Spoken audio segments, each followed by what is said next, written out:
Hello everyone, welcome to शिक्षा official. स्वागत है आपका अपने यूट्यूब चैनल शिक्षा ऑफिशियल में। आज हम लोग फिजिक्स का लेसन प्लान डिस्कस करेंगे बीएड के। और इससे पहले मैंने माइक्रो टीचिंग से रिलेटेड टॉपिक पे भी लेसन प्लान बनाए हैं, तो आप वहाँ मेरे चैनल में जाके देख सकते हैं, और नहीं तो डिस्क्रिप्शन बॉक्स में आपको इसकी लिंक मिल जाएगी, तो आप वहाँ जाकर भी वो टॉपिक देख सकते हैं। आज हम लोग फिजिक्स के लेसन प्लान डिस्कस करेंगे। तो फिजिक्स के लेसन प्लान में पूरे 20 लेसन प्लान, 20 लेसन प्लान, ज़्यादातर 20 ही बनाने को होते हैं, तो हम पूरे 20 लेसन प्लान इसमें देखेंगे।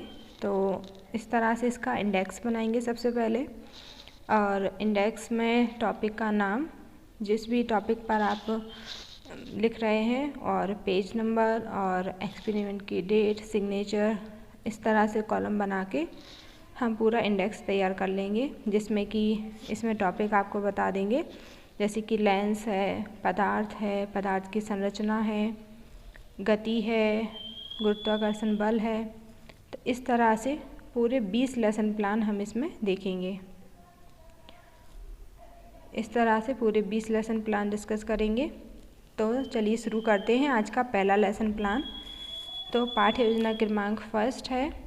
इसमें फ्रंट पेज के बाद इसमें लिखने को जब स्टार्ट करेंगे तो सबसे पहले ज़्यादातर सभी लेसन प्लान में स्टार्टिंग का फ्रंट पेज इसी तरह का होता है लिखने के लिए, जिसमें कि छात्राध्यापिका का नाम, जो मतलब प्यूपिल टीचर हैं, और दिनांक और उसका पीरियड, कालखंड, क्लास, किस क्लास में आप पढ़ा रहे हैं, और आपका समय, मतलब कितने टाइम तक आपकी क्लास रही है, और उस सब्जेक्ट का नाम, और उसका प्रकरण उस सब्जेक्ट के जो पर्टिकुलर जो टॉपिक है उससे रिलेटेड होता है कि कौन सा टॉपिक इसमें आप आज पढ़ाएंगे।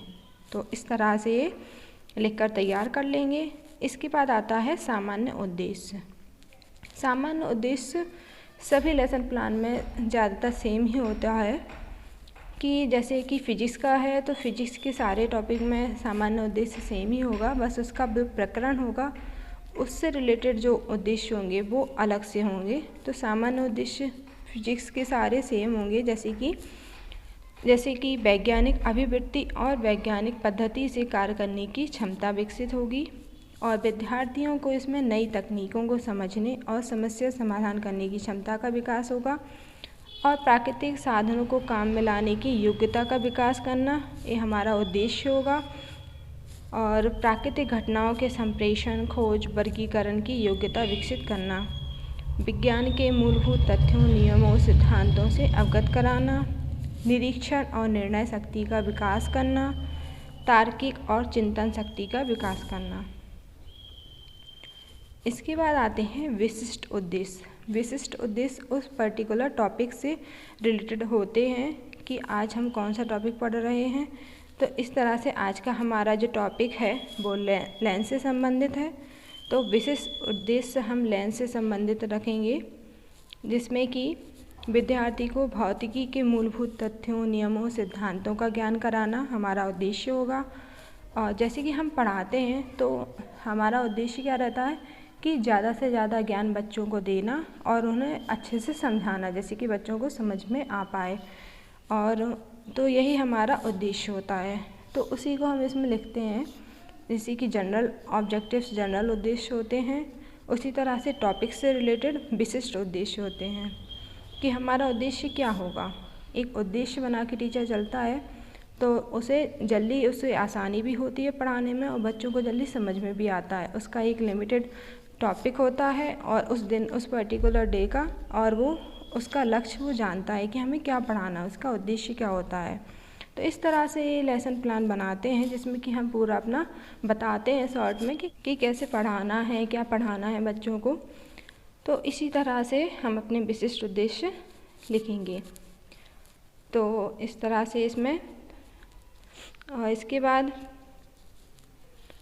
इसका 4th पॉइंट है कि विद्यार्थियों में वैज्ञानिक घटनाओं के कारण व प्रभाव को जानने की क्षमता का विकसित करना, और विद्यार्थियों में विभिन्न भौतिक राशियों की इकाइयों, भौतिक राशियों को एक दूसरे से परिवर्तन करने के गुण का विकास करना, और भौतिक जो उपकरण होते हैं उनके प्रयोगों के गुणों का विकसित करना और विद्यार्थियों में अर्जित ज्ञान और तकनीकों के प्रयोग की क्षमता का विकास करना। जी हमारे भौतिकी से संबंधित उद्देश्य थे। वहाँ पे सामान्य उद्देश्य हमने देख लिए हैं, भौतिकी से संबंधित उद्देश्य हमने देख लिए हैं। इसके बाद आते हैं टॉपिक से रिलेटेड विशिष्ट उद्देश्य, जिसमें कि ज्ञानात्मक उद्देश्य सबसे पहला हेडिंग डालेंगे। ज्ञानात्मक उद्देश्य में हम आज का हमारा टॉपिक है, प्रकरण है लेंस। तो लेंस से संबंधित हम इसमें लिखेंगे कि ज्ञानात्मक उद्देश्य क्या रहेगा कि बच्चे लेंस की परिभाषा दे सकेंगे और लेंस के बारे में कथन दे सकेंगे। बोधात्मक मतलब कि वो व्याख्या कर सकेंगे, उसको पहचान कर सकें, उन्हें उनका बोध होगा। तो लेंस की पहचान कर सकेंगे, लेंस के प्रकारों का वर्गीकरण कर सकेंगे। प्रयोगात्मक तो लेंस का उदाहरण दे सकेंगे और लेंस को प्रदर्शित कर सकेंगे। विश्लेषणात्मक उद्देश्य लेंस का विश्लेषण कर सकेंगे और अभिसारी लेंस अपसारी लेंस में अंतर बता सकेंगे। इसी तरह से संश्लेषणात्मक उद्देश्य जिसमें कि लेंस पर तर्क दे सकेंगे और लेंस पर निष्कर्ष निकाल सकेंगे। इसके बाद हमारा आता है अगला टॉपिक। इसके बाद हम लिखते हैं सहायक सामग्री।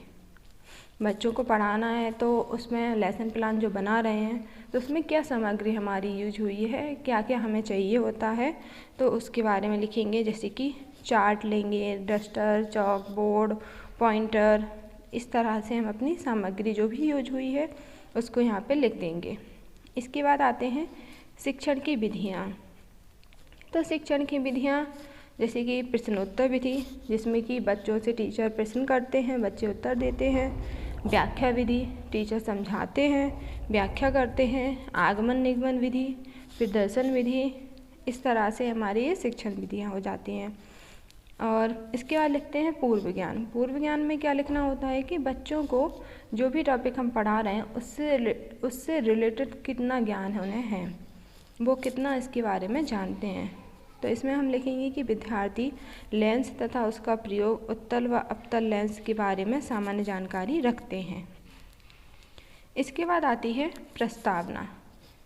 प्रस्तावना क्या होती है कि हम अपना टॉपिक शुरू करने जा रहे हैं। इससे हम जानते हैं कि बच्चों को कितना आता है और हम किस तरह से उनको आगे पढ़ाना है, बच्चों को कैसे स्टार्ट करें। एकदम से हम अपने टॉपिक को स्टार्ट करेंगे तो बच्चों को समझ में नहीं आता। प्रस्तावना जो कि बच्चों को पढ़ाने का एक स्टार्टिंग पॉइंट होता है, जैसे कि इसमें हम उस टॉपिक से रिलेटेड या उससे पहले के जो भी बेसिक से क्वेश्चन हैं हम वो करते हैं और बच्चे उसके आंसर दे देते हैं।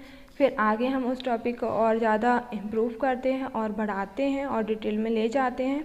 इसके बाद फिर बच्चों को जहाँ बच्चे को डाउट होता है या बच्चों को आता नहीं है वहाँ से हम अपना समझाना शुरू करते हैं, वहाँ से हम अपना टॉपिक स्टार्ट करते हैं कि आज क्या पढ़ाना है, बच्चों को कितना आता है कितना नहीं आता है। तो प्रस्तावना में क्रमांक, छात्राध्यापिका का व्यवहार और छात्र व्यवहार। तो इसमें सबसे पहले है छात्राध्यापिका का व्यवहार है कि हम किसी भी वस्तु को कैसे देखते हैं। वो प्रश्न पढ़ते हैं, जनरली क्वेश्चन करते हैं कि हम किसी वस्तु को कैसे देखते हैं। तो इसमें विद्यार्थी आंसर देते हैं कि आँखों से। तो नेक्स्ट सवाल पूछते हैं कि जब हमारी आँखें कमज़ोर होती हैं तो हम क्या करते हैं। तो बच्चे जवाब देते हैं चश्मे लगाते हैं। इसके बाद नेक्स्ट है कि चश्मे में जो कांच में किसका प्रयोग होता है, चश्मे के जो कांच यूज होता है चश्मे में उसमें किसका प्रयोग होता है। तो बच्चे बोलते हैं लेंस का। और इसके बाद नेक्स्ट क्वेश्चन जो करते हैं कि लेंस किसे कहते हैं, तो बच्चे यहाँ पर निरुत्तर हो जाते हैं, उन्हें उसका आंसर नहीं पता होता है। तो इसी के बाद से हम अपना टॉपिक स्टार्ट करते हैं कि लेंस क्या होता है। तो यहाँ तक प्रस्तावना हो जाती है। प्रस्तावना के बाद नेक्स्ट टॉपिक आता है हमारा उद्देश्य। यहाँ से हमारा उद्देश्य निकल के आता है कि हमें क्या पढ़ाना है बच्चों को। तो यहाँ का उद्देश्य है कि बच्चों आज हम लेंस के बारे में अध्ययन करेंगे। इसके बाद हमारा प्रस्तुतिकरण, हम किस तरह से अपना प्रस्तुतिकरण देते हैं, किस तरह से हम बच्चों को पढ़ा पाते हैं। तो इसमें शिक्षण बिंदु, छात्राध्यापिका की क्रिया, छात्र क्रिया और जो भी श्याम पट्टिकार यूज हुआ है तो वो यहाँ पे इसमें लिखेंगे। सबसे पहले है परिभाषा। तो लेंस के बारे में बताना है, तो लेंस क्या होता है इसके बारे में बताएंगे।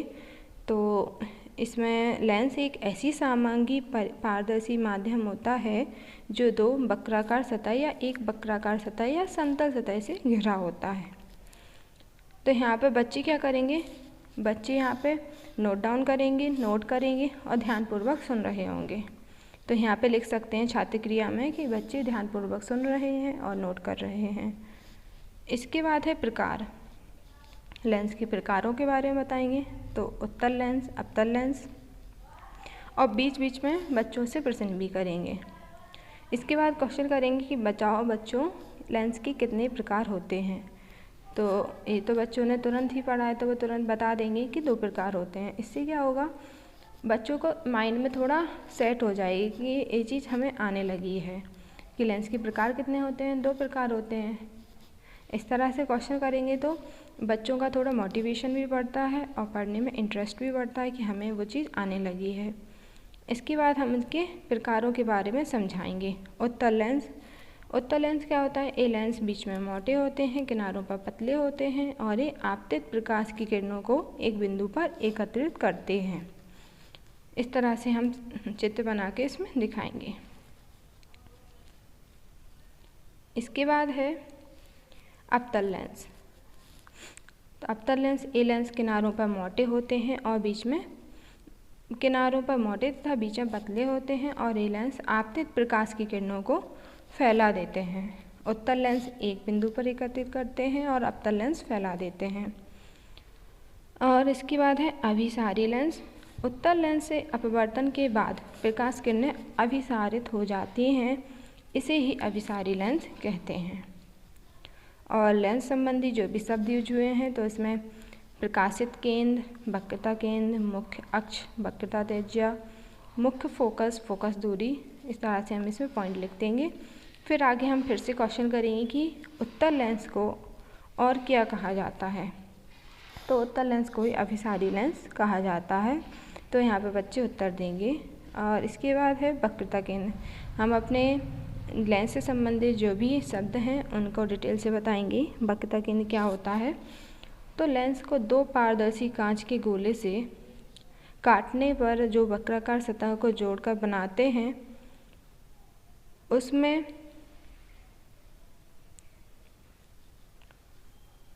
उसे वक्रता केंद्र कहते हैं। इसके बाद हमारा नेक्स्ट बिंदु है मुख्य बिंदु। मुख्य बिंदु क्या होता है, तो लेंस के दोनों अक्षों को मिलाने वाली रेखा लेंस का मुख्य अक्ष कहते हैं और इसी को मुख्य बिंदु कहते हैं।